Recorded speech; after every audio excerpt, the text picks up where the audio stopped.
বাংলাদেশের পররাষ্ট্রনীতি এখন এমন এক সন্ধিক্ষণে দাঁড়িয়ে যেখানে ঢাকাকে প্রতিটি পদক্ষেপ নিতে হবে অত্যন্ত হিসাব নিকাশ করে। কারণ ২০২৪ সালের রাজনৈতিক পরিবর্তনের পর দক্ষিণ এশিয়ার ভূরাজনৈতিক সমীকরণে এসেছে বড় ধরনের পালাবদল।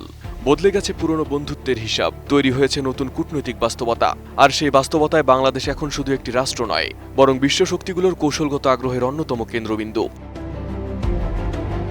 ৩২ ইঞ্চি জেভিকো টিভি এখন মাত্র ১৫,০০০ টাকায়, সাথে পাচ্ছেন ৩ বছরের প্যানেল ওয়ারেন্টি। বর্তমান ভূরাজনৈতিক প্রেক্ষাপটে দক্ষিণ এশিয়ার এই ছোট্ট বদ্বীপ এখন আর কেবল মানচিত্রের একটি ভূখণ্ড নয়, এটি পরিণত হয়েছে বিশ্ব রাজনীতির দাবার বোর্ডে। নতুন সরকারের সামনে সবচেয়ে বড় চ্যালেঞ্জ একই সঙ্গে ভারত, চীন ও যুক্তরাষ্ট্রের সঙ্গে ভারসাম্যপূর্ণ সম্পর্ক বজায় রাখা। বিশ্লেষকদের মতে এই মুহূর্তে সবচেয়ে সংবেদনশীল অবস্থান রয়েছে বাংলাদেশ ভারত সম্পর্ক। কারণ ২০২৪ সালের পর দুই দেশের সম্পর্কে তৈরি হয়েছে চরম টানাপোড়েন ও পারস্পরিক অবিশ্বাস। ভারত শুধু বাংলাদেশের প্রতিবেশী নয়, তিন দিক থেকে ঘিরে থাকা এক অনিবার্য ভূরাজনৈতিক বাস্তবতা। নিরাপত্তা, অভিন্ন নদী, জ্বালানি, বাণিজ্য এবং আঞ্চলিক স্থিতিশীলতার প্রশ্নে ভারতকে উপেক্ষা করার সুযোগ বাংলাদেশের নেই। তবে সম্পর্কের পরিপক্কতা সেখানেই, যেখানে আবেগ নয়, জাতীয় স্বার্থ বাস্তবতার ভিত্তিতে আলোচনা হবে। বর্তমান সরকারের সবার আগে বাংলাদেশ নীতিতেও সেই দৃষ্টিভঙ্গির প্রতিফলন দেখা যাচ্ছে। ভারতের নিরাপত্তা উদ্বেগকে সামনে রেখেই তিস্তা চুক্তি, সীমান্তে বাংলাদেশি হত্যা, বাণিজ্য বৈষম্য সহ দীর্ঘদিনের অমীমাংসিত ইস্যুগুলোতে কার্যকর অগ্রগতি নিশ্চিত করাই হবে বড় চ্যালেঞ্জ।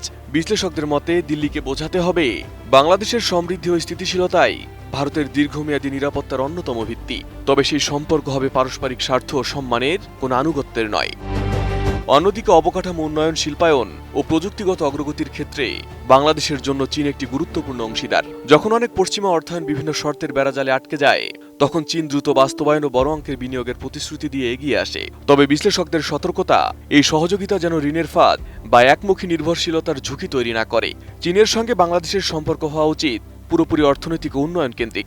বিশ্লেষকরা বলছেন, চীনের সক্ষমতাকে বাংলাদেশের স্বার্থে কাজে লাগাতে হবে, কিন্তু কোনো অবস্থাতেই বাংলাদেশকে চীন ভারত কিংবা চীন যুক্তরাষ্ট্রের কৌশলগত প্রতিদ্বন্দ্বিতার রণক্ষেত্রে পরিণত হতে দেওয়া যাবে না। একই সময় বিশ্ব ব্যবস্থাও আর একমেরু কেন্দ্রিক নয়। প্রযুক্তি, অর্থনীতি ও কৌশলগত প্রতিযোগিতায় বিশ্ব ধীরে ধীরে যুক্তরাষ্ট্র ও চীনের দ্বিমেরু কেন্দ্রিক ভারসাম্যের দিকে এগোচ্ছে। বিশ্লেষকরা বলছেন, এই বাস্তবতায় যুক্তরাষ্ট্রের সঙ্গে বাংলাদেশের সম্পর্ক হওয়া উচিত পারস্পরিক স্বার্থ ও সমমর্যাদার ভিত্তিতে। কৃত্রিম বুদ্ধিমত্তা, তথ্য প্রযুক্তি, উদ্ভাবন ও বৈশ্বিক আর্থিক ব্যবস্থায় যুক্তরাষ্ট্রের নেতৃত্বকে কাজে লাগিয়ে বাংলাদেশ তার অর্থনৈতিক আধুনিকায়ন আরও এগিয়ে নিতে পারে। বিশ্লেষকরা বলছেন, একই সঙ্গে ওয়াশিংটনকে স্পষ্ট বার্তা দিতে হবে বাংলাদেশ গণতন্ত্র, মানবাধিকার ও মানবিক মূল্যবোধে প্রতিশ্রুতিবদ্ধ। তবে নিজের উন্নয়ন, নিরাপত্তা ও কৌশলগত স্বার্থের সীমারেখা নির্ধারণ করবে বাংলাদেশ নিজেই। Arif Hasan, ATN news.